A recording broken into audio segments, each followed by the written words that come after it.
Ya. Pero muy buenos días, mis estimados estudiantes. Espero que estén bien al lado de sus seres queridos. Hoy vamos a iniciar a la sesión de clases que concierne a la semana 8.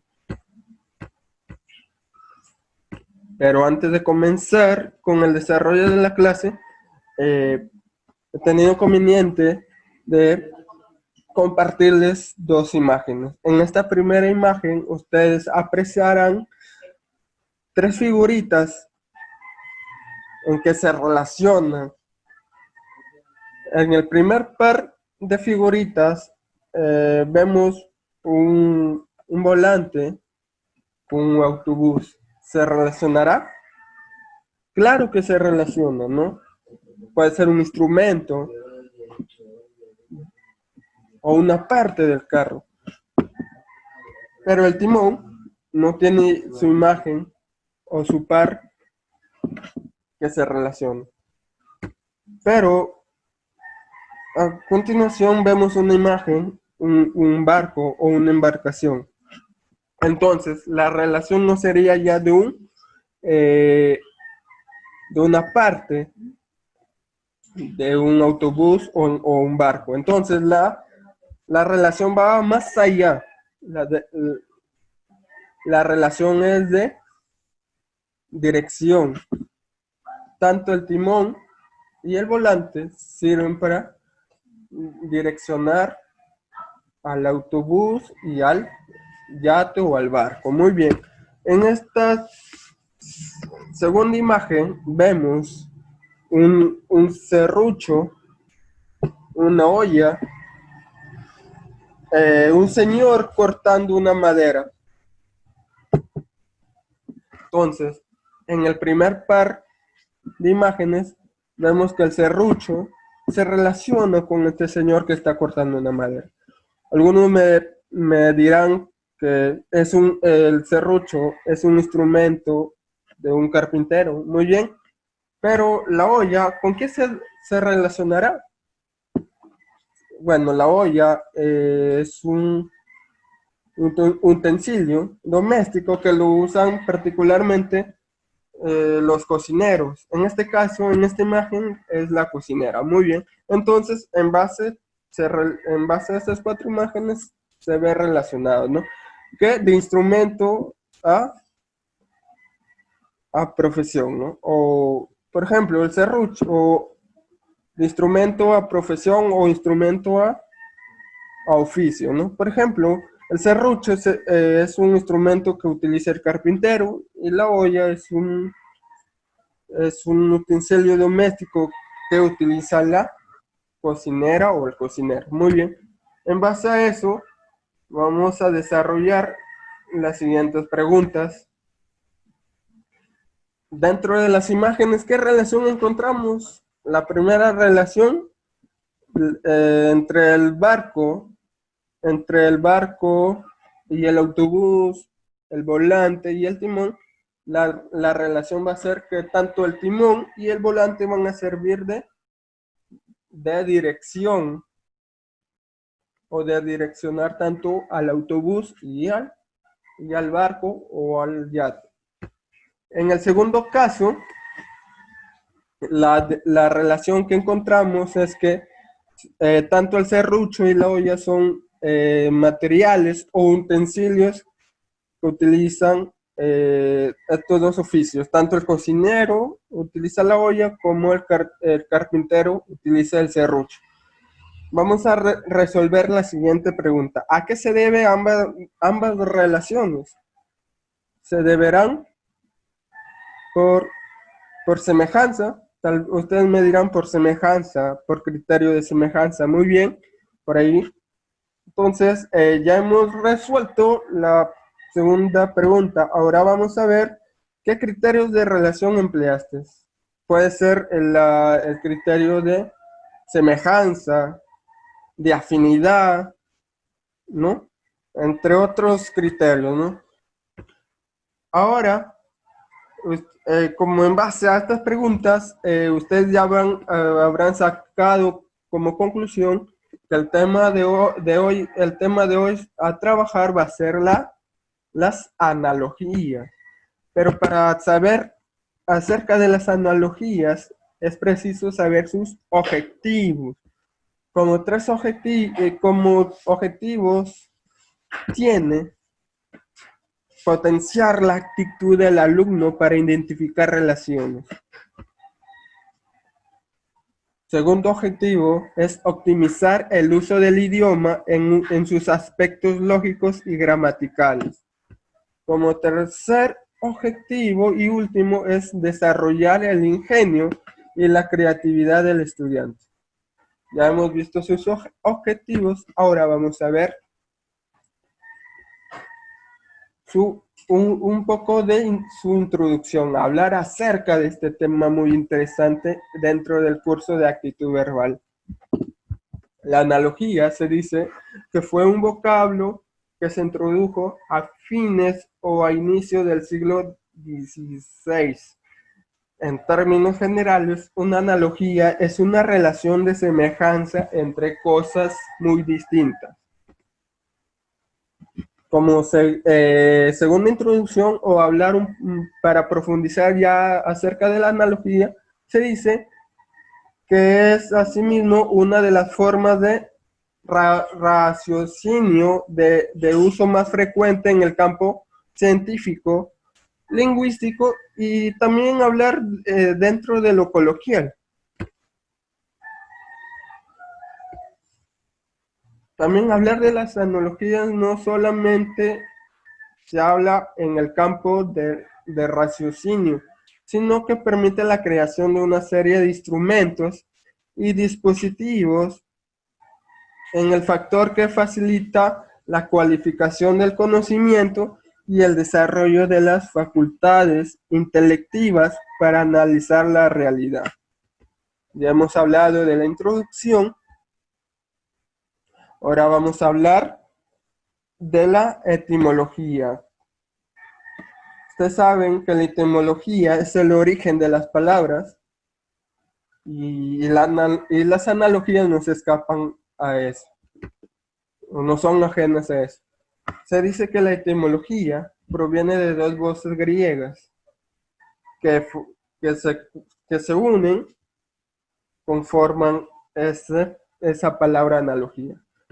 Como primer palabra o prefijo ana, tenemos que significa conforme a, y más el sufijo logos, que significa razón, que nos da como resultado analogías, que quiere decir semejanza de palabras. En conclusión, ya unidas todos, tanto el prefijo y el sufijo, nos da a entender que la analogía es proporcionado, relacionado o parecido. Ya hemos hablado de la etimología, ahora vamos a hablar de la definición para profundizar lo que es una analogía.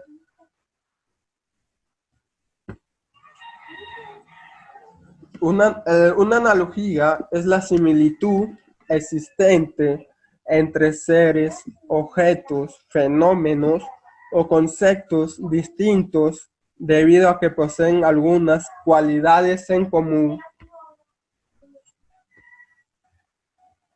La analogía es entendida como la semejanza de dos cosas distintas y se refiere a la similitud de ciertos rasgos, formas o contenidos entre los elementos de nuestro entorno. Pero ya en el campo de la actitud verbal, la analogía es una relación de equivalencia entre dos pares de palabras. A continuación, damos un ejemplo. Antorcha es a libertad, así como corazón es amor. El primer par de palabras, antorcha es a libertad, así, y el segundo par sería corazón es amor. La relación de estos pares de palabras se fundamenta en que el primer término de cada pareja es el objeto o materia que simboliza a la idea abstracta que se expresa en los segundos términos de cada pareja. Esto es todo a la definición. Ahora vamos a hablar de la estructura de una analogía. La estructura en todo ejercicio análogo se relaciona con el reparto ordenado y establecido de los elementos que lo conforman. Una analogía está presidida, en primer lugar, por una premisa o par básico. En este caso, ¿cuál va a ser la premisa? El herida y hemorragia. Como ustedes apreciarán, estas dos palabras o las premisas están escritas con letra mayúscula. Otra estructura o otro elemento de una analogía es que está compuesta por alternativas u opciones. En la mayoría de casos se nos presentan 5 alternativas. Y los distractores que están compuestas por 4 posibles alternativas y una respuesta o una clave o un par análogo. Y por último tenemos, dada la redundancia, el par análogo. Muy bien. Entonces, para recordar de la estructura de la analogía, tenemos que está compuesto en primer lugar por una premisa, par básico o matriz.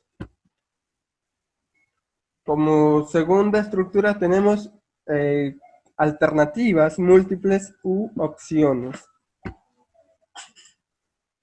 Y como tercera estructura tenemos los distractores. Y como finalmente tenemos un par análogo o clave, o como se le conoce, respuesta. Ya hemos hablado de la estructura de una analogía, ahora vamos a ver su clasificación de las analogías en base a su estructura. Fundamentalmente existen dos formas estructuradas, las analogías horizontales y las analogías verticales. Vamos a hablar de las analogías verticales. ¿Cómo se leen estas analogías? A se relaciona con C, como B se relaciona con D. Ahí tenemos la estructura. A, una flechita para abajo. B, una flechita para abajo. Ejemplo, pintor es escultor, como cine es espacio, mármol es arcilla, pintura es a escultura, ocio es a marfil, madera es a tallado. Entonces, dentro de estas alternativas, ¿cuál sería el par análogo? Sería la letra C. Muy bien. La pareja base o par análogo es la seno.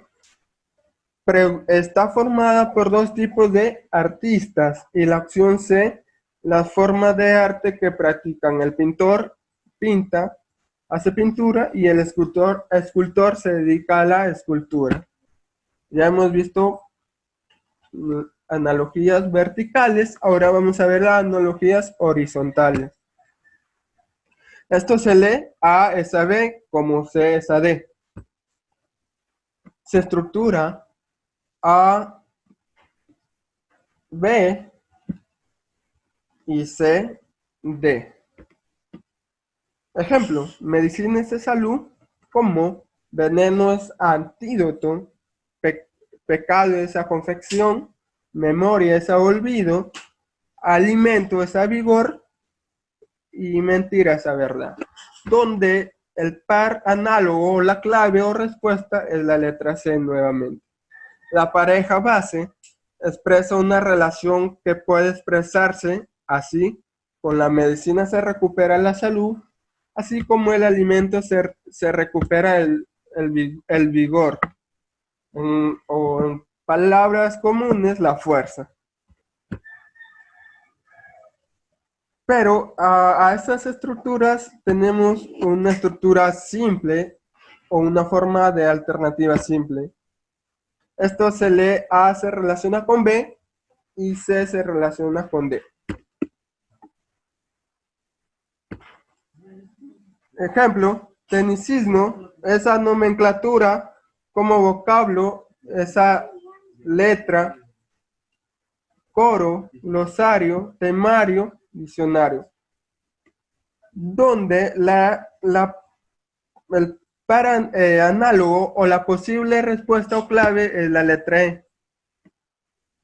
Un tecnicismo, palabra especializada en un tema u oficio que se registra en una lista llamada nomenclatura, de la misma manera que un vocablo o palabra es registrada en un diccionario. Ya hemos visto las clases de analogías. Ahora vamos a dar pautas para reconocer una analogía. En primer lugar, evitar mirar las alternativas, para así evitar el nerviosismo. En segundo lugar, establecer la clase o tipo de analogías que existen en la matriz. Y último pauta es observar con atención cada una de las alternativas, procurando ubicar el par análogo, o sea, la alternativa que tenga la misma relación con la matriz. Hemos llegado al final de esta clase. Espero que les haya gustado, mis estimados. Nos vemos en la próxima videoconferencia. Bye.